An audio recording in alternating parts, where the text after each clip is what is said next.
Well, hello everybody, welcome back to Camping Coala's workshop. Today I'm just going to quickly supplement Mr.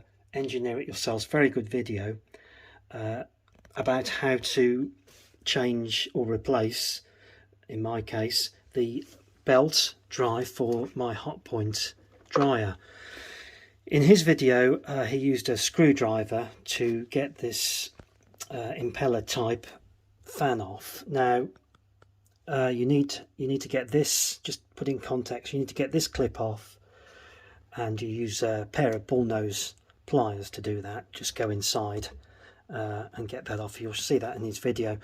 But my impeller was very solidly on the shaft here. There's a spline shaft here, and it was going to be, I could see it was going to be very difficult to get off, so I wasn't going to hit anywhere around here, because I believe this plastic feels very brittle to me, and it's not surprising. It's been hot and cold probably hundreds, thousands of times, so I thought I would be very careful how I did this. So what I did decide to do was, first of all, I could see there was some slits in the impeller, so I hope you can see I've got there's that little split groove in the impeller onto the shaft there, and all I did was squirt my WD-40 into that, and then if you rotate this, there's another groove just on the other side there, so do the same with that. Squirt a WD-40.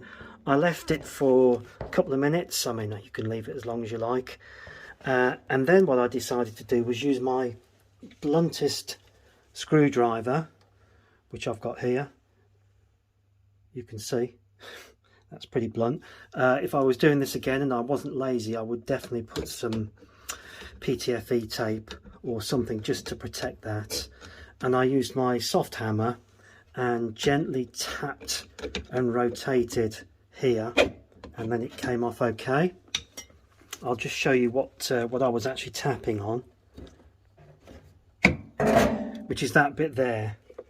So that's what I was tapping on. Now that's probably the strongest part, and like I say, if you wanted to put a bit of tape or something where you were hitting, particularly if you've got a sharp screwdriver, that would certainly protect that ring there. But that ring's the strongest part, and that it makes sense to put your percussive